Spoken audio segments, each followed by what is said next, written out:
Students, आज हम क्या बात करें? वही अपने रोजाना जो टॉपिक से रिलेटेड होती हैं, है कि नहीं? मतलब कि लाइट, रिफ्लेक्शन, रिफ्रैक्शन, आगे ह्यूमन आइज और वगैरह वगैरह। तो लेट्स बिगिन डियर स्टूडेंट्स। हम फिर से वापस आ चुके हैं और इस लेक्चर में हम पढ़ने वाले हैं अपने प्रीवियस लेक्चर में जो चीज़ हमने पढ़ चुके थे उससे ठीक आगे। यानी कि हम लोगों ने प्रीवियस लेक्चर में पढ़ा था आई डिफेक्ट के बारे में, ठीक है? डिफरेंट डिफरेंट टाइप के आई डिफेक्ट को देखा था और उनके रेमेडीज़ को भी हमने देखा था, है ना? तो आज उससे आगे स्टार्ट करते हैं। थोड़ा सा रिकॉर्डिंग करा देते हैं पिछला भी कुछ टॉपिक, फिर तुरंत हम प्रिज्म पे आएंगे। तो इससे पिछला हम लोगों ने अगर देखा तो हम लोग लास्ट टॉपिक पढ़ रहे थे क्या? आई डिफेक्ट, ठीक है? आई डिफेक्ट के बारे में हम लोगों ने देखा था। तो देखिए आई डिफेक्ट्स में मेनली हमने बोला था कि म्योपिया, हाइपरमेट्रोपिया, प्रेसबियोपिया और एस्टिग्मेटिज्म, है कि नहीं? ये 3-4 तरह के ऐसे आई डिफेक्ट होते हैं जो कॉमनली अकरिंग होते हैं। तो नो प्रॉब्लम्स, नो डाउट्स कि आपको इनमें कुछ इस तरह का प्रॉब्लम्स होगी। हाँ, लास्ट में हमने बताया था हाइपरमेट्रोपिया और म्योपिया को प्रॉपर तरह से हमने डिफाइन भी कर दिया था। प्रेसबियोपिया और एस्टिग्मेटिज्म मुझे लगता है कि बता देना चाहिए एक बार के लिए। तो देखिए प्रेसबियोपिया में क्या था, जो तीसरी तरह की डिजीज, ठीक है? प्रेसबियोपिया, प्रेसबियोपिया में क्या होता था? हमने बताया था कि एक ऐसी टाइप की disease I unable to see nearer, ठीक, एज वेल एज है ना, फॉर ऑब्जेक्ट, फॉर या फारदेस्ट कह सकते हैं, फॉर ऑब्जेक्ट, ठीक है? यानी इस तरह की डिजीज में क्या होता था? आई डिजीज न तो पास की चीज को आसानी से देख पाती थी, मतलब ऐसा डिजीज जिसमें पर्सन को पास की चीज भी क्लियर न दिखाई दे और दूर की भी चीज क्लियर न दिखाई दे, तो उस टाइप के डिजीज को प्रेसबियोपिया कहा जाता था, ठीक है? इसके लिए मैंने कॉज क्या बताया था, ठीक है? कारण क्या बताया था? कारण बताया था ड्यू टू डिक्रीज, ठीक है, due to decrease in power of accommodation, ठीक है, पावर ऑफ अकोमोडेशन। यानी कि ये जो पावर ऑफ अकोमोडेशन मतलब आई लेंस की वो कैपेसिटी जिससे वो अपने फोकल लेंथ को चेंज कर सकती है, ठीक है? तो उसी को पावर ऑफ अकोमोडेशन कहा जाता है। तो प्रेसबियोपिया का मेन वजह होता है पावर ऑफ अकोमोडेशन में कमी आ जाती है ना। जब ओल्ड एज में क्या होता है कि ओल्ड एज में पर्सन की आंखों की जो पावर ऑफ अकोमोडेशन होती है वो डिक्रीज हो जाती है, कम हो जाती है, जिसकी वजह से प्रेसबियोपिया जैसे डिजीज का सामना करना पड़ता है। रेमेडी के लिए मैंने क्या बताया था? इसके लिए इसका क्या उपाय हो सकता है? रेमेडी के लिए मैंने बोला था कि इसका आसान सा उपाय है कि आप वही करेंगे क्या, जैसे म्योपिया के लिए आपने कॉनकेव लेंस यूज किया, प्रेस हाइपरमेट्रोपिया के लिए कॉन्वेक्स, यहाँ पे क्या करेंगे? बाईफोकल लेंस यूज करेंगे, है ना? यूजिंग बाईफोकल लेंस, ऐसे लेंस का यूज करेंगे जो बाईफोकल हो, मतलब कॉनकेव जैसा भी हो और कॉन्वेक्स जैसा भी हो। तो प्रेसबियोपिया का रीजन वगैरह समझ में आ गया, ठीक है? यहीं पे हमने बताया था एस्टिग्मेटिज्म, एक अगली डिजीज थी, क्या थी? एस्टिग्मेटिज्म। क्या इसमें हमने बताया था भाई? इसमें बताया था हमने कि एस्टिग्मेटिज्म एक ऐसी टाइप की डिजीज है जिसमें पर्सन को एक साथ, है ना, मतलब कुछ अगर उनको पैटर्न दे दिया जाए, हॉरिजॉन्टल और वर्टिकल लाइंस का कुछ पैटर्न दे दिया जाए, तो इस तरह की बीमारी से जो आईज इफेक्टिव रहती है, उस आईज को वो सारा पैटर्न एक साथ क्लियर नहीं दिखाई देगा। मतलब मैंने एग्जांपल लिया था कि ये देखिए मार्कर हमारा वर्टिकल है और ये हॉरिजॉन्टल है, तो इस तरह के कई सारे पैटर्न अगर उनके सामने रख दिए जाएं तो वे एक साथ हॉरिजॉन्टल और वर्टिकल पैटर्न को नहीं देख सकते हैं, है ना? एस्टिग्मेटिज्म वाले जो पर्सन होते हैं जिनको इस तरह की आई डिफेक्ट होती है, वे एक साथ हॉरिजॉन्टल और वर्टिकल पे फोकस ही नहीं हो पाएंगे, है ना? या तो एक बार में हॉरिजॉन्टल वाली लाइंस को देखेंगे तो उनको हॉरिजॉन्टल पे अगर वो फोकस होंगे तो वर्टिकल उनको ब्लर दिखाई देगा, और अगर वो वर्टिकल पे कंसंट्रेट होंगे तो हॉरिजॉन्टल ब्लर दिखाई देगा। यानी कहने का ये मतलब है कि एक साथ वे सारे पैटर्न को क्लियरली देख नहीं पाएंगे। तो इस तरह के डिजीज को क्या नाम दिया गया? एस्टिग्मेटिज्म। तो इसका कॉज क्या था? कॉज मेन था, ठीक है? एस्टिग्मेटिज्म का मेन कॉज था कि एक्चुअली कॉज में हम लिखेंगे due to change in change in spherical shape of, due to change in spherical shape of cataract, या कह सकते हैं कैटरैक्ट तो नहीं बोलेंगे, क्या है उसका, कॉर्निया, कॉर्निया और आई बॉल, आई बॉल। देखिए क्या मैं बताया कि देखिए जनरली कॉर्निया और आई बॉल का ऐसा शेप माना जाता है, अगर एक हेल्दी आई की बात की जाए तो हेल्दी आई के लिए जो कॉर्निया और आई बॉल की सॉरी, हेल्दी आई के लिए जो कॉर्निया और आई बॉल की शेप होती है वो स्फेरिकल में होती है, बिल्कुल स्फेरिकल। लेकिन होता क्या है, जब कॉर्निया है आई बॉल का स्फेरिकल शेप रिड्यूस होकर के स्फेरिकल नहीं रह जाता है, कुछ चेंज हो जाता है, तो उस केस में यानी कि कॉर्निया और आई बॉल के स्फेरिकल चेंज में, स्फेरिकल शेप में चेंज हो जाने से एस्टिग्मेटिस जैसी बीमारी होती है। ऐसी भी एस्टिग्मेटिस जैसी आई डिफेक्ट देखने को मिलती है। इसका मेन कारण यही है इस तरह की बीमारी का। रेमेडी के लिए इसका क्या यूज किया जाएगा भाई, इसको कैसे दूर कर सकते हैं, तो बाय यूजिंग सिलिंड्रिकल लेंस, ठीक है, सिलिंड्रिकल लेंस। आप क्या करें, सिलिंड्रिकल लेंस का यूज करके इसको आप प्रॉपर तरह से क्या कर सकते हैं, रिड्यूस कर सकते हैं। तो देखिए डियर स्टूडेंट्स, अभी तक हम लोगों ने डिस्कशन कर लिया था पूरी तरीके से आई डिफेक्ट और आई डिफेक्ट के रेमेडीज और उनके कॉजेज क्या हैं, ठीक है। तो आई होप आपको यहाँ तक आपको बिल्कुल क्लियर समझ में आएगा। तो अब हमारा नेक्स्ट टॉपिक है प्रिज्म, यानी कि प्रिज्म, ऐसा नहीं कि सिर्फ प्रिज्म पढ़ेंगे, मतलब refraction of light through prism के बारे में हम पढ़ने वाले हैं, ठीक है। तो इसे रीच करते हैं और अपने नेक्स्ट टॉपिक की तरफ बढ़ते हैं। थोड़ी आज ज़्यादा है जिस समय वीडियो रिकॉर्ड हो रहा है, तो वेल नो प्रॉब्लम। अब हमारा अगला टॉपिक है, क्या है, देख लीजिए क्या है, रिफ्रैक्शन ऑफ व्हाइट लाइट, ठीक है, through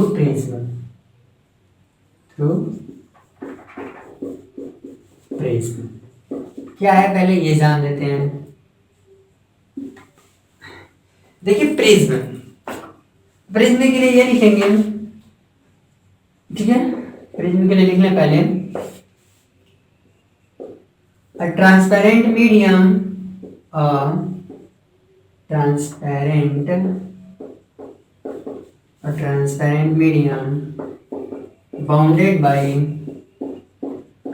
bounded by two plane surface, ठीक है, two plane surface inclined at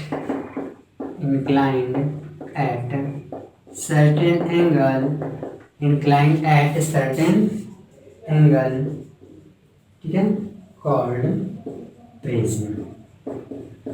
मतलब प्रिज्म है क्या, क्योंकि हमको प्रिज्म से रिफ्रैक्शन देखना है, ठीक है। तो प्रिज्म से रिफ्रैक्शन देखना है तो समझे पहले प्रिज्म क्या है। देखिए एक ट्रांसपेरेंट मीडियम है ये, है ना, मीडियम, हाँ एक ट्रांसपेरेंट मीडियम भी कह सकते हैं, जो कि दो प्लेन सरफेस से क्या होता है, बाउंडेड रहता है। एक्चुअली प्लेन सरफेस, देखिए प्लेन कहने का मतलब ये आप नहीं समझेंगे बिल्कुल किसी स्मूथ की सरफेस की बात की जाए, ठीक है। यहाँ पे प्लेन का मतलब ये है स्मूथ होने के साथ साथ एक अपना अलग, जैसे ये समझिए बोर्ड, इस व्हाइट बोर्ड जिसपे मैं लिख रहा हूँ, ठीक है, जिसपे मैं लिख रहा हूँ वो क्या है, एक प्लेन है, ठीक है, एक्चुअली 2D प्लेन है, ठीक है। तो एक दो ऐसे प्लेन सरफेस जो कि एक दूसरे से किसी एंगल पे इंक्लाइंड होते हैं, वो भी अगर ट्रांसपेरेंट हो गए, यानी दो ट्रांसपेरेंट प्लेन सरफेस का कॉम्बिनेशन जो कि एक दूसरे से किसी एंगल पे इंक्लाइंड होते हैं, ऐसे सरफेस को क्या, ऐसे मीडियम को क्या बोलेंगे, प्रिज्म बोलेंगे। देखिए प्रिज्म के लिए अभी मैं डायग्राम बना रहा हूँ, डायग्राम बना के दिखाता हूँ कैसे है। जैसे जनरली तो प्रिज्म ऐसा होता है 3D फिगर का, ठीक है, उसका 3D व्यू अगर हम देखेंगे, ठीक है, तो ये करीबन कुछ इस तरीके का होगा। ये थोड़ा छोटा कर दें,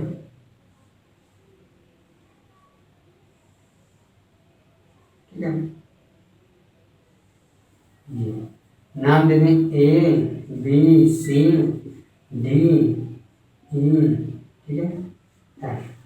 देखिए छोटा सा मैंने डायग्राम बनाया है, आपको मतलब दिख जाएगा वैसे वहाँ से रिकॉर्डिंग जिस तरीके से हो रही है, ठीक है। देखिए इसमें क्या है कि एक्चुअली प्रिज्म होता 2D नहीं 3D टाइप फिगर का होता है। एक्चुअली 3D वो फिगर्स होते हैं जो हमारे एक्स वाई प्लेन को छोड़ के किसी तीसरे जेड प्लेन में भी उनका कुछ पोर्शन लाई करता है, ठीक है। तो ऐसे फिगर्स जो कि एक्स वाई प्लेन के अलावा भी किसी और प्लेन में अपने कुछ पोर्शन को कंटेन करते हैं, तो ऐसे प्लेन को भाई हम ऐसे चीज़ों को क्या बोलते हैं 3D ऑब्जेक्ट नाम देते हैं, ठीक है। तो हमारा प्रिज्म भी 3D ही होता है। एक्चुअली इसका क्या है, एक सरफेस ABC है, ठीक है, एक सरफेस क्या है ABC है, और दूसरा सरफेस इसके ठीक पीछे एक और ट्रायंगल। एक्चुअली इसको मैंने यहाँ ज्वाइन किया है, आप देखेंगे ना इसी के ऊपर इस तरीके से जा करके ऐसे और ऐसे 3D डायग्राम में वो एक्चुअली होगा। तो मैंने उन सबको इसी पे शो कर दिया है। तो यहाँ पे हम जिस प्रिज्म की बात करेंगे, हम इसी 3D प्रिज्म का, एक्चुअली ये क्या है 3 डायमेंशनल है, ठीक है, ये 3 डायमेंशनल है। हम क्या करेंगे, इसी का एक प्रिंसिपल सेक्शन लेंगे। प्रिंसिपल सेक्शन का मतलब एक फ्रंट व्यू ले लेंगे, ठीक है। उसी फ्रंट व्यू को बार बार रख करके उसी से रिफ्रैक्शन, उसी से डिस्पर्सन, उसी से स्कैटरिंग ऑफ व्हाइट लाइट वगैरह सारी चीजें उसी से एक्सप्लेन करने वाले, ठीक है। ये तो एक्चुअली बस मैंने बता दिया कि ठीक है इसका प्रिज्म का क्या होता है, ये 3D व्यू इस तरीके का होता है। इसमें हम ना देख लेंगे, तो ये हमारा जो है आपका ABC, ठीक है, AB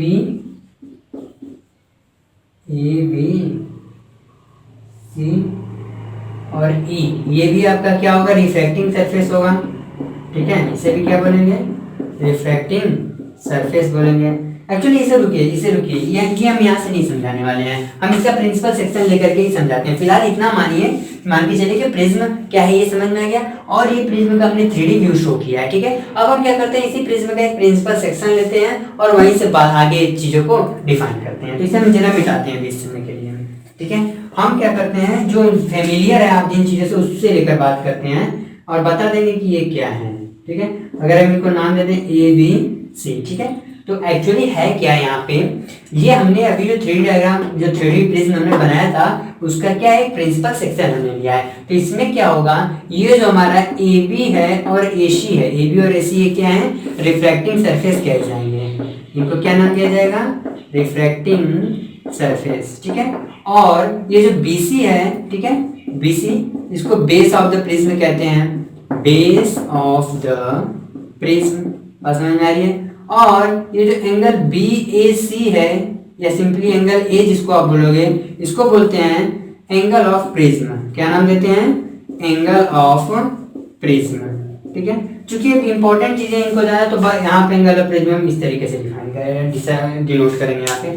तो ये हमारे प्रिज्म का एक क्रॉस सेक्शन व्यू है, हमने कि इसको यहाँ पे रखा और यहीं से हम आगे के रिफ्रैक्शन वगैरह फिर हमने यहीं से एक्सप्लेन करने वाले हैं, ठीक है। तो AB और AC रिफ्रैक्टिंग सरफेस है, मतलब ये वो सरफेस है जिन पे लाइट रेज इंसिडेंट करेंगी या इमर्जेंट होंगी यहाँ से, ठीक है। दूसरी चीज, ये BC क्या है, BC वो बेस है जिसपे ये प्रिज्म क्या है, टिका हुआ है, या यूं कह सकते हैं कि फिक्स्ड है, ठीक है। तो जिस सरफेस पे ये प्रिज्म फिक्स है उसको हम बेस ऑफ द प्रिज्म बोलते हैं, और ये जो एंगल बन रहा है उसको हम क्या नाम देते हैं, एंगल ऑफ प्रिज्म। तो आई होप आपको इतनी चीजें क्लियर हो गई होंगी। तो चलिए ये सारी चीजें क्लियर होने के बाद, ठीक है, प्रिज्म से ये चीजें हो गई, तो अब हम अगला टॉपिक पढ़ते हैं, refraction of white light through prism. इसे मिटा रहे हैं, ठीक है यार, इस बार दोनों आ गया, कोई बात नहीं।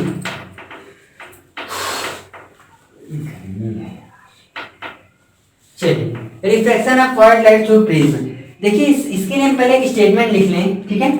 इसके लिए स्टेटमेंट ये लिखेंगे हम कि रे ऑफ व्हाइट लाइट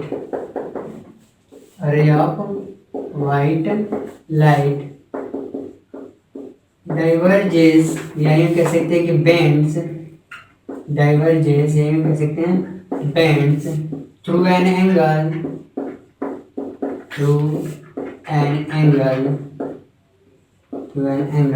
हम यहाँ पे डेल्टा नाम देने वाले हैं, एक्चुअली एस नहीं बना रहे हैं हम, और डेल्टा इस तरीके के शो कर रहे हैं, थ्रू एन एंगल डेल्टा, है ना, आफ्टर पासिंग थ्रू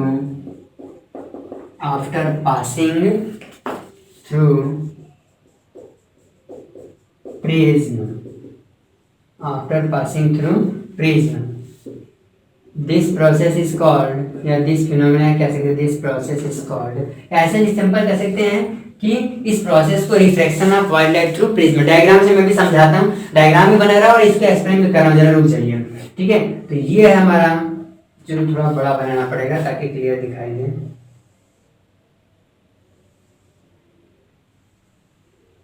ठीक है, ये हम कह सकते हैं आपका, क्या कह दें, ए बी सी। ठीक है, बात समझ में आ रही है। यहाँ पे लाइट रे को क्या कराया, इंसिडेंट करा दिया, बढ़िया है, इंसिडेंट कराया। तो एक्चुअली ऐसे नहीं इंसिडेंट कराइए उसको, उस तरफ इंसिडेंट कराइए। ठीक है, तो उधर ले जाना पड़ेगा हमको, तो यार इसको यहाँ से ऐसे इंसिडेंट कराओ। ठीक है, तो ये इसका एक्चुअल पाथ है। ठीक है, एक्चुअल पाथ यही होगा ना, डॉटेड लाइन से जो हम शो कर रहे हैं।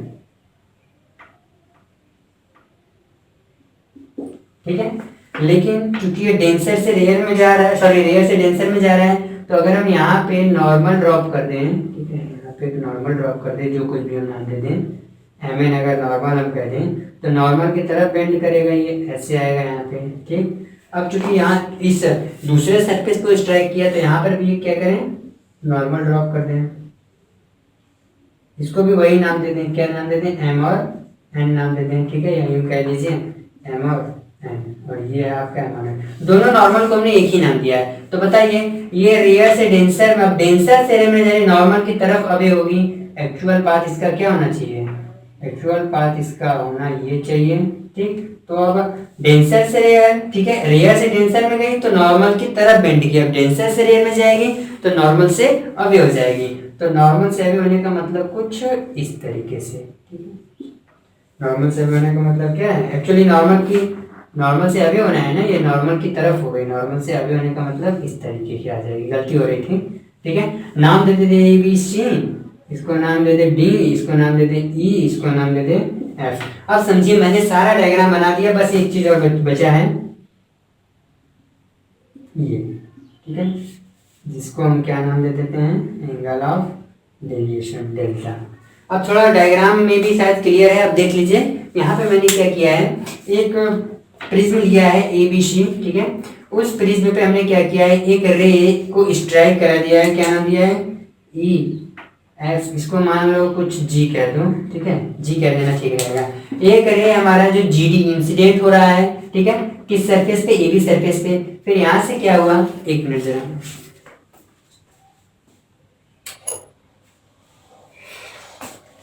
फैन गर्मी हो रही थी, खैर कोई नहीं, क्या बता रहे थे, ध्यान दीजिए, ये हमारा क्या है, एक प्रिज्म एबीसी है, इससे एक रे ऑफ इंसिडेंट रे क्या हो रही है, जीडी इंसिडेंट हो रही है। ठीक है, रे ऑफ लाइट इंसिडेंट हो रही है, तो वो डेंसर से रेयर में ये एंटर कर रही है, तो ये नॉर्मल से थोड़ा सा नॉर्मल की तरफ अवे, मतलब नॉर्मल की तरफ टेंड करेगी, बेंड होगी, तो ये बेंड हुई, फिर जैसे ही आते आते ये दूसरे सरफेस पे स्ट्राइक की, तो ये नॉर्मल से अवे बेंड हो गई। तो कहने का मतलब है कि प्रिज्म रिफ्रैक्शन थ्रू प्रिज्म बिल्कुल क्लियरली यहाँ पे दिख रहा है। यहाँ पे ये जीडी को हम क्या क्या नाम दे देते हैं, फटाफट नाम दे दें, ये जो हमारा जीडी है उसको क्या नाम देंगे, इंसिडेंट रे। ठीक है, जीडी क्या है, इंसिडेंट रे है, वहीं डीई क्या है, रिफ्रैक्टेड रे, रिफ्रैक्टेड रे, बात समझ में आ रही है, और ईएफ क्या है, इमरजेंट रे, क्या बोलेंगे भाई इसको, इमरजेंट रे नाम देंगे, ध्यान समझ में आ गया। और यहाँ पे ये जो आपका नॉर्मल, एक्चुअली ये एंगल ऑफ इंसिडेंस होगा, ठीक है, और ये आपका एंगल ऑफ रिफ्रैक्शन होगा, और ये आपका एंगल ऑफ इमरजेंट होगा। ठीक है, यानी angle of incidence, angle of refraction तो आपको पता ही थे, बस एक चीज बतानी है, ये क्या है, एंगल ऑफ इमरजेंस, क्या बोलेंगे इसको, एंगल ऑफ इमरजेंस। ठीक है, और इमरजेंट रे बताया कि नहीं, इमरजेंट रे भी बता दिया, और क्या बताना है यहाँ पे, ये डेल्टा, एंगल ऑफ डेविएशन जिसको बोलते हैं, डेल्टा को क्या बोलेंगे, एंगल ऑफ डेविएशन। अभी समझा रहे सारी चीजें, एंगल ऑफ डेविएशन। अब समझिए क्या मैंने कहा, हमने क्या किया, एक प्रिज्म का प्रिंसिपल सेक्शन लिया, उसके एक सरफेस पे रे ऑफ लाइट को क्या किया है, इंसिडेंट कराया। तो हमने देखा कि रे ऑफ लाइट यहाँ से क्या हुई, रिफ्रैक्ट होगी, क्योंकि कि डेंसर से रेयर में एंटर कर रही है। तो यहाँ से रिफ्रैक्शन के बाद वो प्रिज्म के सेकंड सरफेस से स्ट्राइक करेगी और वहां से उसको एक नया सन मीडियम मिलने लगेगा डेंसर टू रेयर। और हमको पता है कि जब ray of light denser to rare जाती है तो वे नॉर्मल से अवे बेंड करती है। तो नॉर्मल से अवे बेंडिंग में और हमने क्या किया, पूरा डायग्राम बनाया तो उनमें हमने कुछ नई नई चीजों को नाम दिया, इंसिडेंट रे, रिफ्रैक्टेड रे, इमर्जेंट रे, angle of incidence, angle of refraction, angle of emergence, ठीक है। और एंगल ऑफ इमर्जेंट रे और इंसिडेंट रे को पीछे मिलाने पर एक दूसरे को इंटरसेक्ट कर रही हैं, वहां पे एक एंगल बन रहा है, उसको एंगल ऑफ डेविएशन नाम दिया जा रहा है। बात समझ में आ गई? तो इतना आपको अगर समझ में आ गया तो अब हम इसको इरेज करते हैं और कुछ खास बात जानते हैं इसमें। तो इरेज करने से पहले यहाँ एक चीज कुछ जान लीजिए, क्या कि हम लिखेंगे यहाँ पे क्या कि फॉर मिनिमम डेविएशन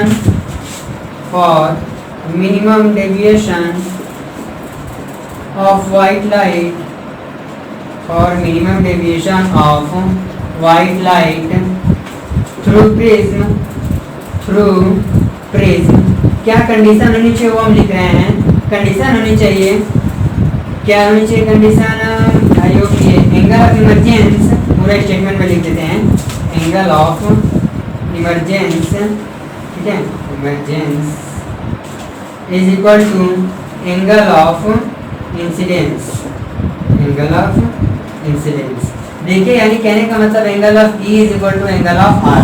पहली चीज हमने क्या बताई, अगर आपको refraction of white light through prism समझ में आ गया तो अगली चीज समझिए, क्या कि जब भी refraction of white light prism के थ्रू होगा तो उस केस में अगर आपको मिनिमम डेविएशन कराना है लाइट का, या फिर अगर व्हाइट लाइट का मिनिमम डेविएशन हो रहा है तो क्या केस और कंडीशन देखने को मिलेगा आपको, एंगल ऑफ इमरजेंस जो है वो एंगल ऑफ इंसिडेंस के हमेशा क्या होगा, बराबर होगा, ये आई होगा।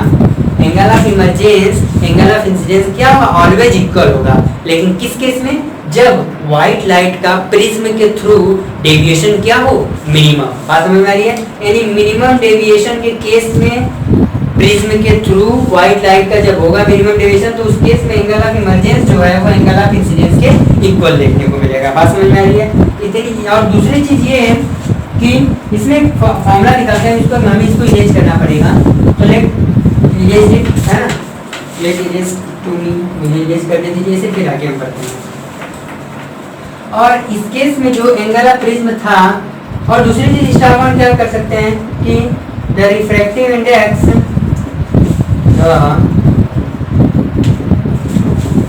refractive index of the medium, the refractive index of the medium कैसे दिया जाएगा, म्यू, या हम कह सकते हैं रिफ्रैक्टिव इंडेक्स को एन से भी हम नाम देते हैं, is equal to sine of A plus delta minimum deviation delta M by 2 whole divided by sine of A by 2, ठीक है।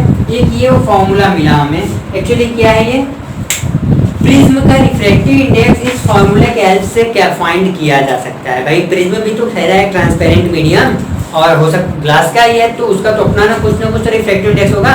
तो हम क्या कर सकते हैं, एंगल ऑफ प्रिज्म और मिनिमम एंगल ऑफ डेविएशन अगर हमको पता होगा तो हम उसका क्या कर पता लगा सकते हैं, रिफ्रैक्टिव इंडेक्स। जो फॉर्मूला क्या है, sine of A plus delta M by 2 whole divided by sine of A by 2। ये वो फॉर्मूला है जिससे आप एक पर्टिकुलर प्रिज्म का क्या बता सकते हैं, रिफ्रैक्टिव इंडेक्स। तो प्रिज्म मालूम हो गया आपको, प्रिज्म से रिफ्रैक्शन पता हो गया, और रिफ्रैक्शन के केस में कुछ इंपॉर्टेंट बातें, ठीक है। अगर इतनी बातें पता हो गई तो थोड़ा आगे बढ़ते हैं, ठीक है। अब क्या कराते हैं, जरा डिस्पर्सन ऑफ व्हाइट लाइट देख लेते हैं, ठीक है। ये मिटा रहे हैं, ठीक है। अब नेक्स्ट है हमारा क्या है, देख लीजिए सामने बोर्ड पे। नेक्स्ट है डिस्पर्सन ऑफ व्हाइट लाइट, ठीक है। Dispersion of what, white light. चलिए अब जरा इजीली जान लेते हैं। देखिए होगा क्या, डिस्पर्सन ऑफ व्हाइट लाइट है क्या, और पहले समझा दे फिर उसके बाद, मतलब पहले डिफाइन लिखने हम यहाँ पे ये लिखेंगे कि the process of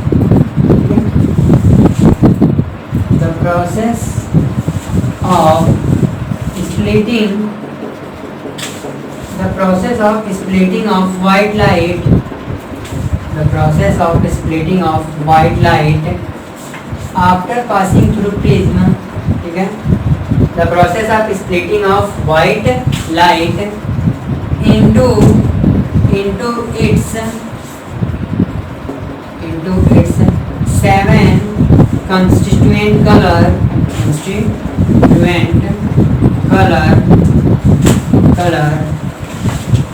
through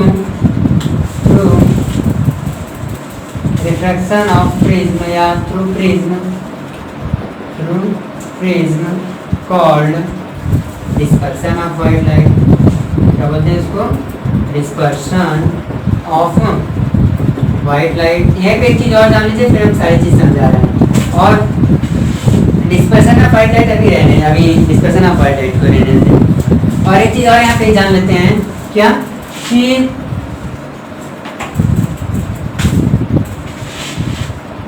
the band of seven colour is formed on screen due to dispersion of white light, मुझे बताना पड़ा कि समझा रहे हैं white light, dispersion of white light क्या कहते हैं इसको, is called spectrum of light, क्या बोलते हैं उसको, spectrum of light। देखो बेटा, ये दो ऐसे टर्म्स है जिसको मुझे पहले स्टेटमेंट लिख करके समझाना जरूरी लगा, तो हमने स्टेटमेंट देख के लिख दिया। हम क्या कर रहे हैं कि देखिए प्रिज्म के थ्रू हमने रिफ्रैक्शन देख लिया, ठीक है, और किस तरीके से इंसिडेंट रे, किस तरीके से रे ऑफ लाइट इंसिडेंट हो रही है, फिर रिफ्रैक्ट हो रही है, उसके बाद इमर्ज हो जा रही है, प्रिज्म से बाहर निकल जा रही है, वो हमने आपको दिखा। एक दो बातें वहाँ पे खास बात हमने समझाई, ठीक है।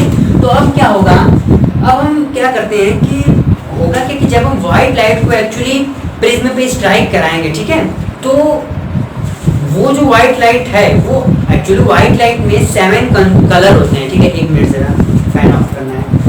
चलिए, एक्चुअली व्हाइट लाइट में क्या होते हैं, 7 कलर्स मौजूद होते हैं। तो होता क्या है, जब व्हाइट लाइट को प्रिज्म से पास कराया जाता है तो ये व्हाइट लाइट अपने 7 कलर्स जो कंस्टिट्यूएंट कलर होते हैं उसमें ब्रेक हो जाते हैं। लेकिन नॉर्मली कि अगर आप प्रिज्म ऐसे सामने रखेंगे और सिंपली लाइट पास करेंगे तो आपको ऑब्जर्व नहीं होगा कि आप देख नहीं पाएंगे कि वे 7 कंस्टिट्यूएंट कलर कौन कौन से हैं। ब्रेक मतलब उनकी ब्रेक डाउनिंग आप नहीं देख पाएंगे। हाँ, लेकिन उसी प्रिज्म के आगे आप एक छोटी सी स्क्रीन रख देंगे तो आपको उस स्क्रीन पे उन 7 कलर का एक बैंड बनते हुए दिखेगा। हम अभी यहाँ डायग्राम से आपको समझा रहे हैं, डायग्राम समझा लेते तो पहले बताते हैं ये दोनों क्या है। देखिए, डायग्राम पहले मुझे बना लेने दीजिए। एक्चुअली डायग्राम कुछ इस तरीके का होगा आपका, ठीक है। डायग्राम कुछ इस तरीके का है। चलो,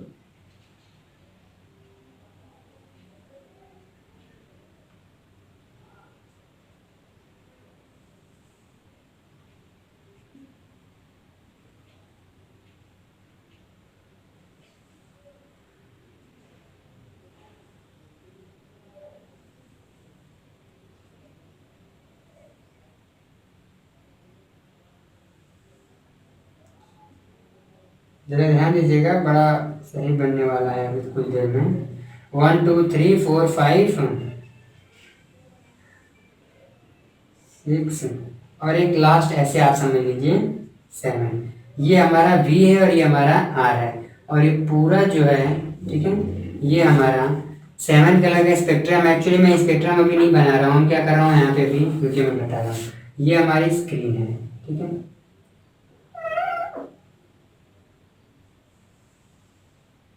ठीक है, स्क्रीन है। और ये जो हमारा है ऐसे नहीं लिखिए, ये रेड कलर है, बीच में हमारा सबसे लास्ट में कौन है, V, यानी पूरा नाम लिख देते, रेड और वायलेट कलर है, ठीक है। और ये है हमारा लिस्ट डेविएटेड है, लिस्ट डेविएटेड, ठीक है बेटा। और ये जो है वायलेट वाला हमारा वो मैक्स डेविएटेड है, मैक्स डेविएटेड। अब लिस्ट डेविएटेड और मैक्स डेविएटेड का मतलब क्या है, जरा वो समझ लीजिए। है क्या, पहले ये देखिए,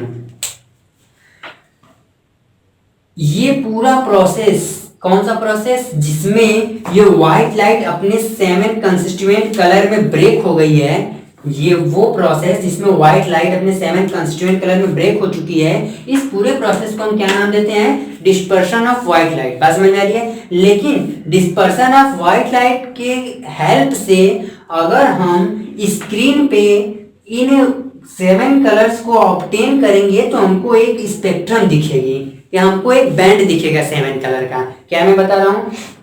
फिर से देखिए, डिस्पर्शन ऑफ व्हाइट लाइट क्या है? द प्रोसेस या एक ऐसा प्रोसेस जिसमें व्हाइट लाइट अपने 7 कंस्टिट्यूएंट कलर में ब्रेक होती है। इस पूरे प्रोसेस को हम नाम देते हैं डिस्पर्शन ऑफ व्हाइट लाइट। ठीक, लेकिन डिस्पर्शन ऑफ व्हाइट लाइट के थ्रू वो जो 7 कलर में लाइट ब्रेक हुई है, उन 7 कलर को अगर हम स्क्रीन पे ऑब्टेन करेंगे, स्क्रीन पे क्या करेंगे? ऑब्टेन करेंगे, तो हमको 7 कलर की एक बैंड दिखेगी। उसी 7 कलर की बैंड को हम क्या नाम देते हैं? Spectrum of light. यानी कि हम इस डायग्राम के हेल्प से आपको दो चीजें बताने की कोशिश कर रहे हैं, डिस्पर्शन ऑफ व्हाइट लाइट और स्पेक्ट्रम ऑफ लाइट। ठीक है, डिस्पर्शन ऑफ व्हाइट लाइट क्या था? एक रे ऑफ लाइट जब प्रिज्म से पास करती है तो वो अपने 7 कंस्टिट्यूएंट कलर में ब्रेक डाउन हो जाती है, स्प्लिट हो जाती है। उस पूरे प्रोसेस को क्या नाम बोलते हैं? Dispersion of white light. ठीक, और डिस्पर्शन ऑफ व्हाइट लाइट के थ्रू अगर हम स्क्रीन पे 7 कलर के बैंड को ऑब्टेन कर रहे हैं तो इस 7 कलर के बैंड को क्या नाम दिया जाता है? Spectrum of light. यानी डिस्पर्शन ऑफ व्हाइट लाइट और स्पेक्ट्रम ऑफ लाइट आपको समझ में आया? ये चीज समझ में आएगा तो अब जरा आगे समझिए। ठीक है, इंपॉर्टेंट टर्म्स से पूछे जाते हैं जनरली, आप लोग डायग्राम के थ्रू देख लीजिएगा। ठीक है, मिटाते हैं। हाँ, एक चीज और बतानी थी, रुक जाइए, मैं छूट गया। यहाँ पे एक बात याद रखिएगा, हमारे जो 7 कलर्स का जो पैटर्न होता है वो तो एक्चुअली विबग्योर का होता है। ठीक है, वो एक्चुअली होता क्या है ना? वो पैटर्न जो 7 कलर का बैंड मिलता है 3 6 एक साथ, बैंड ऑफ 7 कलर, वो विबग्योर के पैटर्न का होता है। यानी violet, indigo, blue, green, yellow, orange, red. ठीक है, समझ में आ रही बात? इस पैटर्न में हमको वो सारे जो बैंड ऑफ 7 कलर इसी पैटर्न में मिलते हैं। तो इसमें होता क्या है, ये जो रेड कलर वाली लाइट होती है, व्हाइट लाइट में भी जो रेड कलर की लाइट होती है उसका डेविएशन सबसे कम होता है, जबकि जो बैंगनी रंग की होती है यानी कि वायलेट कलर की होती है उसका डेविएशन ज्यादा से ज्यादा हो जाता है। अभी आप बस इतना जाने रखिए, आगे हम एक्सप्लेन करेंगे इनको। ठीक है, यानी डेविएशन सबसे कम किसका हुआ? रेड कलर वाली लाइट का, और सबसे ज्यादा डेविएशन हुआ वायलेट कलर वाली लाइट का। और डिस्पर्शन ऑफ व्हाइट लाइट और स्पेक्ट्रम ऑफ व्हाइट लाइट समझ में आ गए, तो इसे इरेज करते हैं, है ना? आई होप आपको समझ में आ गए होंगे, तो इरेज किया जाए इसको।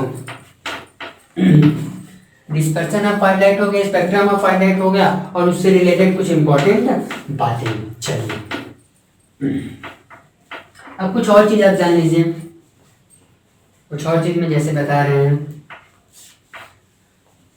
देखिए, होगा क्या कि अगर आप सिंगल प्रिज्म, अब कुछ और आगे बताने जा रहे हैं, आप एक सिंगल प्रिज्म लिए हैं, ठीक है, उस सिंगल प्रिज्म पे रे ऑफ लाइट को इंसिडेंट करा रहे हैं, तो रे ऑफ लाइट के इंसिडेंस होने से वो रे ऑफ लाइट क्या होगी? अपने 7 कंस्टिट्यूएंट कलर में ब्रेक डाउन हो जाएगी। समझ में आ रहा है? तो ब्रेक डाउन होने से क्या होगा कि आपको 7 कलर का एक पैटर्न देखने को मिलेगा अगर आप स्क्रीन उसके सामने रखते हो तो। ठीक है, लेकिन पॉसिबल है, क्या पॉसिबल है कि डिस्पर्शन ऑफ व्हाइट लाइट पहले बताने से पहले हम सोच रहे हैं कि इसका रीजन बता दें। ठीक है, पहले एक चीज और जान लीजिए, मैं जो मैं अभी एक्सप्लेन कर रहा था उसे भी रोकते हैं, अभी इसके पहले कुछ और चीज याद आ गई, उसको बता देते हैं। क्या है वो? Cause of dispersion of white light, cause of dispersion of white light. चलिए, ये क्या कारण है? एक्चुअली अभी मैंने आपको एक्सप्लेन करके डायग्राम से दिखाया था ना, बना के प्रिज्म से, कि व्हाइट लाइट क्या होती है? अपने 7 कंस्टिट्यूएंट कलर में ब्रेक डाउन हो जाती है, जब वो प्रिज्म से पास आउट होती है तो उस प्रोसेस को डिस्पर्शन ऑफ व्हाइट लाइट बोलते हैं। तो क्या कारण है actually dispersion of white light होती क्यों है, उसको जरा हम समझ लेते हैं। देखिए, होता क्या है एक्चुअली, इसके लिए हम आंसर बस यही लिखेंगे, आंसर तो यही में लिख देंगे एक बार के लिए, लेकिन समझाएंगे उसको कुछ इस तरह से। आंसर लिख देते हैं इस तरीके। आंसर ये होगा कि द कॉज ऑफ, ठीक है, the cause of dispersion of white light, क्योंकि जनरली क्वेश्चंस के आंसर पूछे जाते हैं आपसे, तो इसलिए मैं एक्सप्लेन करना चाह रहा हूँ। The cause of dispersion of light, ठीक है, the cause of dispersion of light is due to deviation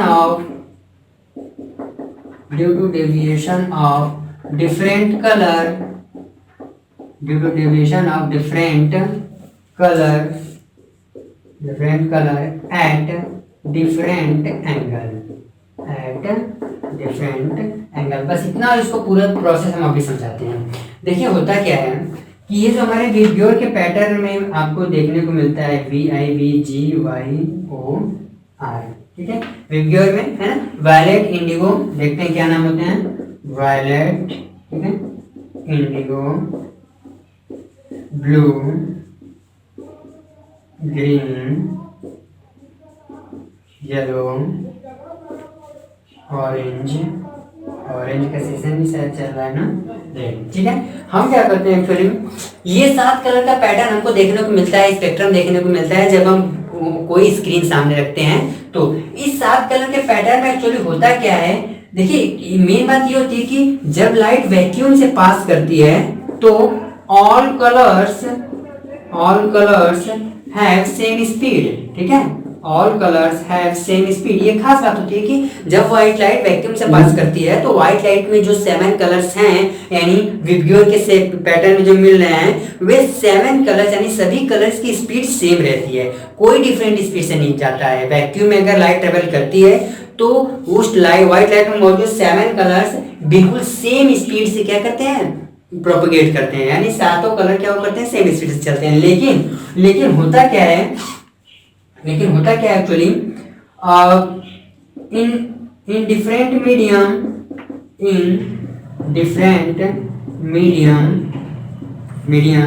different colours of light moves with different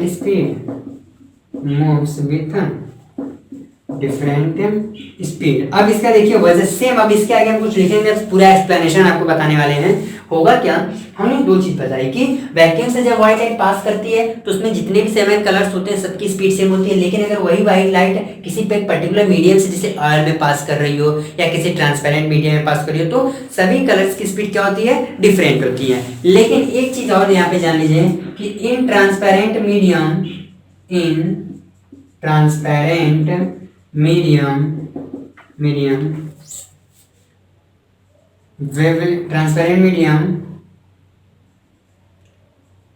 जिसका लीस्ट डेविएशन होता है उसकी स्पीड क्या होती है, maximum. In transparent medium red colour light moves faster. बस इतना जान लीजिए।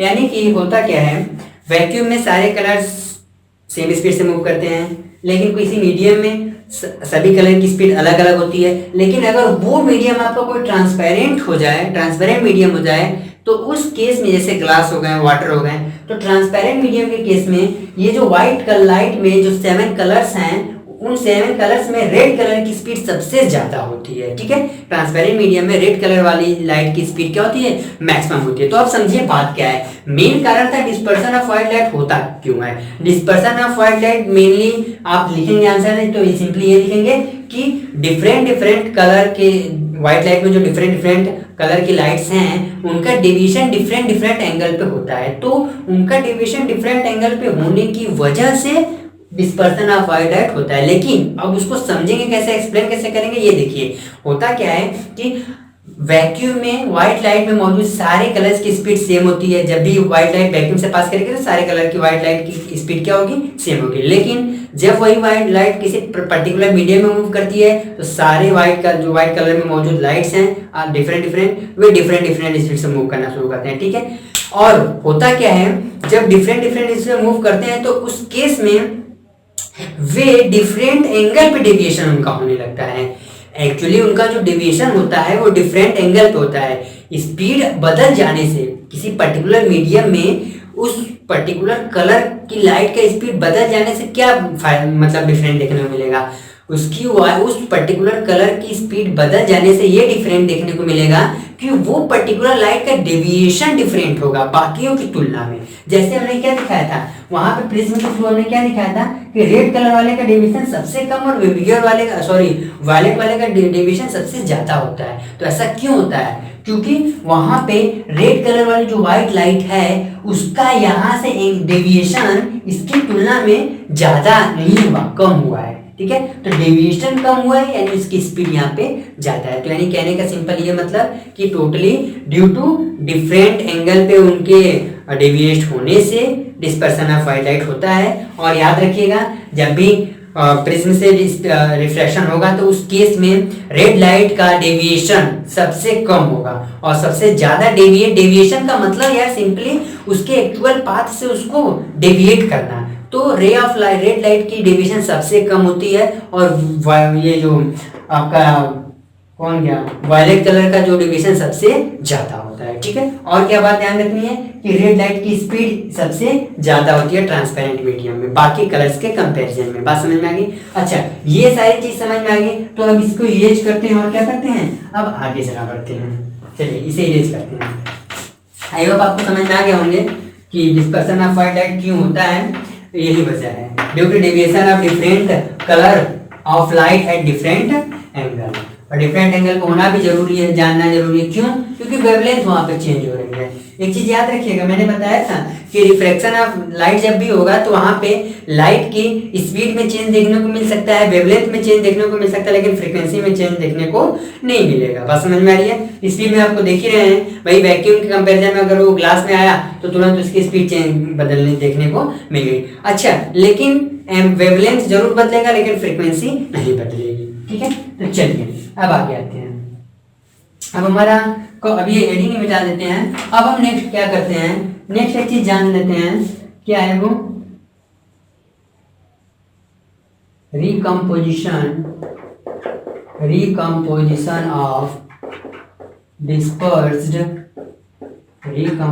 Of dispersed white light.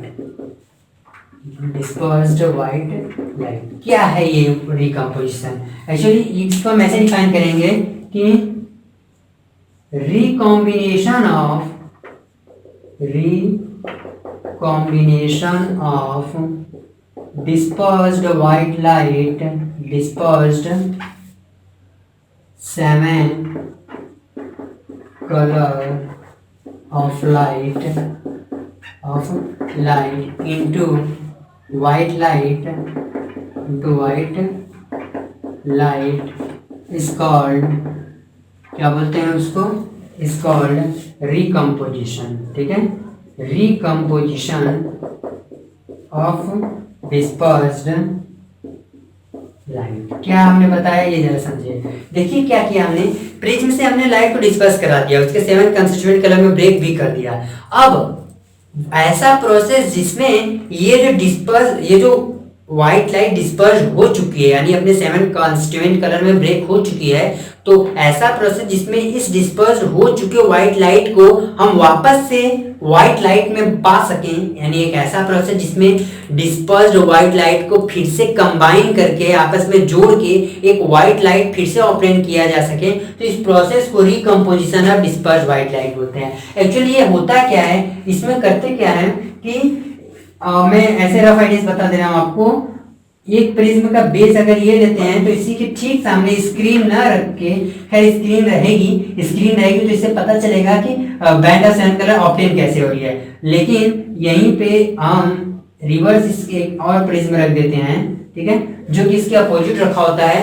तो यहाँ से ये जो व्हाइट लाइट अपने साथ 7 कलर्स में मिल रही थी, एक्चुअली 7 कलर्स में से स्ट्राइक करेगी ना, अब आप लोग बनाइएगा, क्लियरली समझ में आएगा। ठीक है, यहाँ से आएगी 7 कलर्स होंगे, इसमें इस व्हाइट लाइट में 7 कलर्स होंगे, तो ये 7 कलर्स वापस से जा करके एक जगह पे मिलते हैं। ऐसे देखिए, ऐसे मिल रहे हैं, मैं थोड़ा दिखा रहा हूँ। ठीक है, ये 7 कलर्स वापस से जाकर के यहाँ पे एक व्हाइट लाइट में बदल जाते हैं, व्हाइट लाइट। ठीक है, तो पूरा प्रोसेस क्या था कि एक नॉर्मल व्हाइट लाइट थी, जब वो पहले प्रिज्म से पास की तो वो अपने 7 कंस्टिट्यूएंट कलर में ब्रेक हुई, तो इस प्रोसेस को डिस्पर्सन ऑफ व्हाइट लाइट बोल दिया, यानी कि अब ये white light dispersed white light हो चुकी है। फिर हमने क्या किया, इसी डिस्पर्स्ड व्हाइट लाइट को एक अनदर प्रिज्म की हेल्प से क्या किया, वापस रिकंबाइन किया और रिकंबाइन करके एक व्हाइट लाइट में बदल दिया। तो इस पूरे प्रोसेस को क्या नाम दिया, recomposition of dispersed white light. I hope आपको यहाँ तक समझ में आ गया होगा। तो recomposition of dispersed white light समझ में आ गया, तो अब जरा आगे बढ़ते हैं।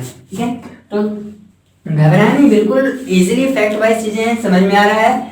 तो प्रिज्म से रिफ्रैक्शन, फिर इसके बाद dispersion white light, spectrum white light, ये सारी चीजें हमने डिस्कस की और recomposition of dispersed white light भी देख लिया। ठीक है, तो जरा इमेज करते हैं इसको। ठीक है,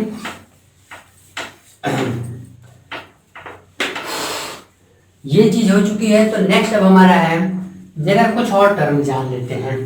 क्या टर्म, जैसे कभी कभी पूछा जाता है कि मोनोक्रोमेटिक और पॉलीक्रोमेटिक लाइट, जरा उसे जान लीजिए। ठीक है, मोनोक्रोमेटिक लाइट, मोनोक्रोमेटिक लाइट क्या है? मोनोक्रोमेटिक लाइट देखिए सिंपल, हम इसके लिए बोलेंगे, क्या बोलेंगे, अ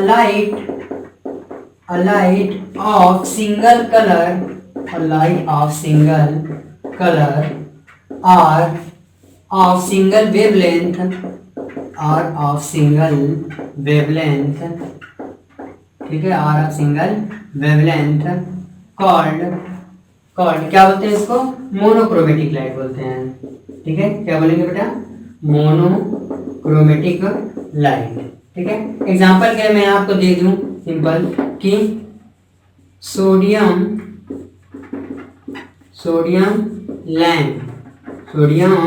लैम्प हैविंग, क्या उसकी कलर होती है, गोल्डन, एक्चुअली इसका गोल्डन येलो होता है। ठीक है, गोल्डन येलो। अब क्या है देखिए, मोनोक्रोमेटिक लाइट क्या है, ऐसी लाइट है ना, ऐसी व्हाइट लाइट जिसमें सिर्फ एक ही कलर है। जैसे कि ये जो हमारा सनलाइट है, इसमें 7 कलर आपको देखने को मिले। ठीक है, लेकिन ऐसी लाइट जिसमें सिर्फ और सिर्फ सिंगल कलर होगा, तो वैसी लाइट को क्या नाम देंगे, मोनोक्रोमेटिक लाइट। एक्चुअली हम लोग अपने लैब वगैरह में जो प्रैक्टिकल करते हैं, ठीक है, आगे आपको प्रैक्टिकल्स मिलेंगे, हायर क्लासेस में जाएंगे तो लैब वगैरह में जब फिजिक्स में आप प्रैक्टिकल्स करेंगे तो वहाँ पे आपको जनरली बार बार मोनोक्रोमेटिक लाइट पे ही एक्सपेरिमेंट करना पड़ेगा। ठीक है, तो मोनोक्रोमेटिक लाइट वहां पे समझना जरूरी हो जाएगा कि है क्या। मोनोक्रोमेटिक लाइट वो लाइट है जिसमें सिर्फ और सिर्फ एक ही कलर होता है। जैसे सोडियम लैंप हो गया, वहां आपको लैब में एक कैंडल जैसा एक लैंप जलता हुआ दिखेगा, कैंडल तो नहीं रहेगा, कैंडल जैसा एक लैंप दिखेगा। ठीक है, आप उसमें देखिएगा तो सिर्फ एक ही कलर होगा, वो भी गोल्डन येलो कलर का होगा। तो वहां पे सोडियम लैंप जो लाइट प्रोड्यूस करता है वो कैसी लाइट होती है, मोनोक्रोमेटिक लाइट होती है। ठीक है, यहीं पे आता है आपका पॉलीक्रोमेटिक लाइट। पॉली यानी कुछ का ठीक एग्जैक्टली अपोजिट कर दीजिए, पॉलीक्रोमेटिक लाइट। क्या है पॉलीक्रोमेटिक लाइट, जरा समझेंगे, यानी कि अ लाइट, ठीक है, अ लाइट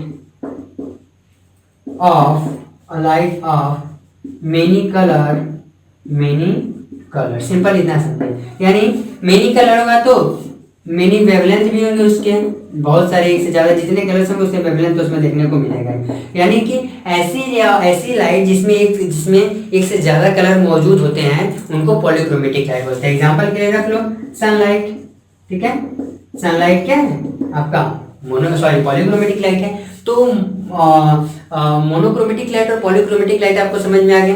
तो मोनोक्रोमेटिक लाइट, पॉलीक्रोमेटिक लाइट समझ में आ गया। तो अब हम बस अपने लास्ट टॉपिक की तरफ बढ़ रहे हैं, जो कि क्या है हमारा, रेनबो का फॉर्मेशन। इसे मिटा दें, इसे मिटाते हैं। हम एक डायग्राम से रेनबो फॉर्मेशन को एक्सप्लेन करेंगे। जैसे देखिए, अगला क्या है, फॉर्मेशन ऑफ रेनबो।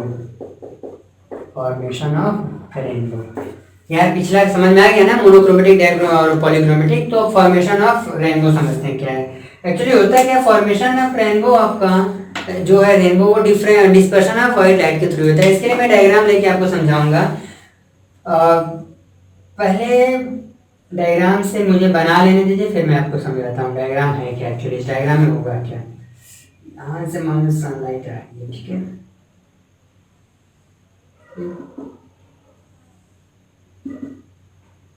ये रहा इधर, ये रहा इधर, ये ह्यूमन आइज है कोई, ठीक है, यहाँ तो ये हमारा रेड, ये हमारा वायलेट, ठीक।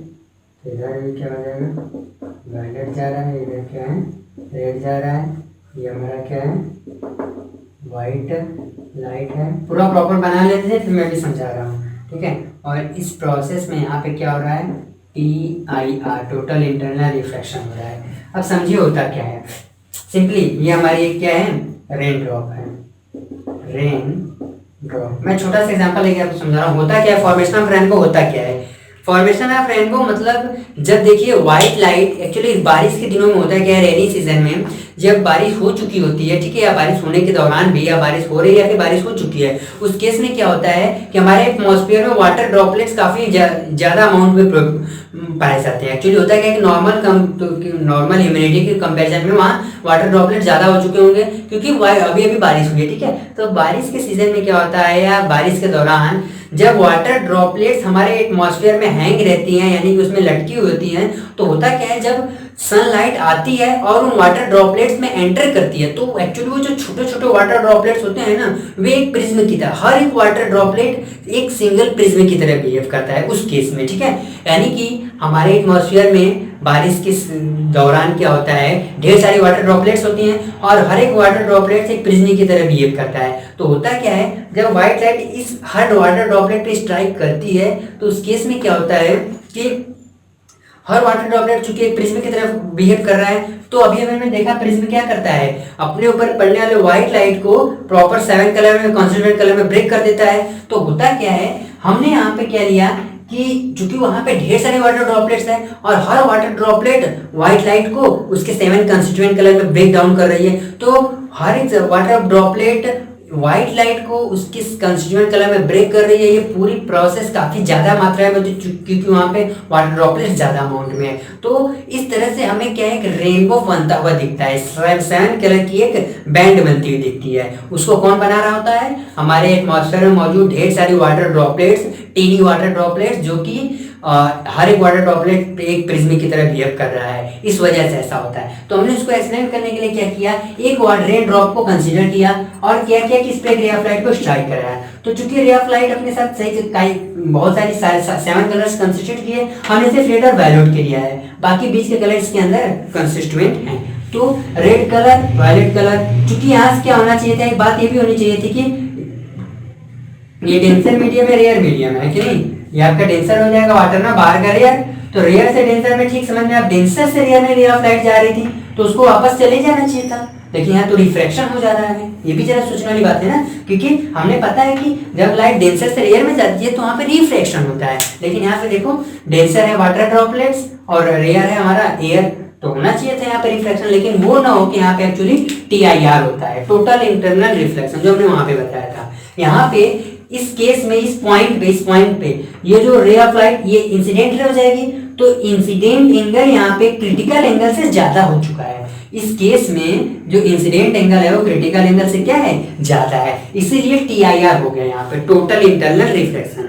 होना चाहिए था रिफ्रैक्शन, लेकिन यहाँ टोटल इंटरनल रिफ्लेक्शन हुआ, क्योंकि एंगल ऑफ इंसिडेंस यहाँ पे क्रिटिकल एंगल से क्या है, ग्रेटर देन है। तो इस केस में TIR हो जाने से ये रे ऑफ लाइट वापस इधर गई और ऑब्जर्वर या नीचे जो मौजूद हम लोग होते हैं हमें दिखाई देती है कि 7 कलर की एक बैंड बन रही है, जिसको हम रेनबो नाम देते हैं। तो आई होप आपको इतना समझ में आ गया, ठीक है। तो आज के इस टॉपिक में ये मान के चलिए एक चीज और बचा है, एक चीज और आपका बच चुका है, वो है एटमॉस्फेरिक रिफ्रैक्शन, ठीक है, एटमॉस्फेरिक रिफ्रैक्शन। उसे भी बस ऐसे समझा देते हैं क्योंकि टॉपिक खत्म होने वाला है। एटमॉस्फेरिक रिफ्रैक्शन देखिए कुछ खास है नहीं। एटमॉस्फेरिक रिफ्रैक्शन का मतलब क्या है, जब रे ऑफ लाइट यानी सनलाइट जब वैक्यूम से स्पेस से ट्रेवल करके हमारे अर्थ के एटमॉस्फेयर में एंटर करती हैं, तो हमारे अर्थ के एटमॉस्फेयर में डिफरेंट एयर लेयर होती है, और अलग अलग एयर लेयर का जो टेम्परेचर होता है वो भी क्या होता है, डिफरेंट होता है। यानी कहने का ये मतलब कि different layer of air in earth atmosphere have different temperature. तो हर एक लेयर के पास डिफरेंट टेम्परेचर है, तो डिफरेंट टेम्परेचर होने की वजह से हर एक लेयर का रिफ्रैक्टिव इंडेक्स अलग हो जाता है। तो रिफ्रैक्टिव इंडेक्स अलग हुआ, क्यों? क्योंकि यहाँ पे टेम्परेचर अलग हुआ सबका। तो इस केस में लगातार व्हाइट लाइट का क्या होता है, रिफ्रैक्शन होते जाता है। एक लेयर से दूसरे में गई, वहां रिफ्रैक्शन, दूसरे लेयर से तीसरे लेयर में गई, वहां पे रिफ्रैक्शन। तो कहने का मतलब है कि स्पेस से जब अर्थ के एटमॉस्फेयर में रे ऑफ लाइट एंटर करती है तो उसका मल्टीपल टाइम क्या हो चुका होता है, रिफ्रैक्शन होता है। तो इसी प्रोसेस को क्या कहते हैं, एटमॉस्फेरिक रिफ्रैक्शन। देखिए इसी की वजह से जो हमारे स्टार होते हैं वे ट्विंकल करते हुए दिखाई देते हैं। स्टार ट्विंकलिंग जो होती है ना, स्टार ट्विंकलिंग कह लीजिए, या एडवांस सनरेज या सनलाइट, ये सारे एग्जांपल हैं। आप इसके आंसर हम लोग दे देंगे, advance sunrise and delayed sunset, ठीक है, डिलेड सनसेट, ये वो सारे एग्जांपल्स हैं जो कि एटमॉस्फेरिक रिफ्रैक्शन पे बेस्ड है। यानी तारों का चमकना दिखाई दे रहा है किसकी वजह से, एटमॉस्फेरिक रिफ्रैक्शन की वजह से, और रेनबो का बनना है डिस्पर्सन ऑफ व्हाइट लाइट की वजह से। तो देखिए इस पूरे चैप्टर में हमने इतना मान के चलिए, देखिए कि आपके देखा जाए तो जो सीबीएसई जो आपके एनसीईआरटी की बुक्स है उसमें फिजिक्स का पहला पोर्शन आपका था, फिजिक्स का पहला चैप्टर था लाइट, रिफ्लेक्शन एंड रिफ्रैक्शन, ठीक है। उसको हमने टोटल 6 लेक्चर में कवर किया, ठीक है। 6 के एक्चुअली आपके 8 लेक्चर अभी आ चुके होंगे, आपके पास अभी तक 8 लेक्चर चले गए होंगे। Class 10th reflection and refraction process, reflection and refraction नामक चैप्टर से 8 वीडियोस आपके पास जा चुके हैं, जिनमें से 6 वीडियोस लेक्चर्स वाले हैं, थ्योरी वाले हैं, और 2 हमने न्यूमेरिकल वाले दिए हैं, ठीक है। तो आज ये हमारा लास्ट है थ्योरी का, जो हमने आज कंप्लीट किया। अब मैं आपसे कुछ बात कर लूँ, क्या क्या बात कर लूँ कि देखिए क्लास 10th का जो पहला चैप्टर था लाइट, रिफ्लेक्शन एंड रिफ्रैक्शन, उसको मैंने टोटल 6 लेक्चर में कंटेन कराते हुए उसको पूरा कवर कराया, हर टॉपिक को टच किया, एक्सप्लेन किया, कुछ उसके बारे में हमने बताया। और रिफ्लेक्शन प्रोसेस पे हमने 2 वीडियोस भी, 2 लेक्चर भी दिए हैं, जो 2 ऐसे वीडियोस हैं जो कि न्यूमेरिकल बेस्ड है, ठीक है। यानी 8 वीडियोस क्लास 10th के लिए हमने आप लोग को दे चुके हैं, ठीक है। और 4 वीडियोस हमारे 9th का हमने मोशन का दे दिया है अपने चैनल्स पे, ठीक है।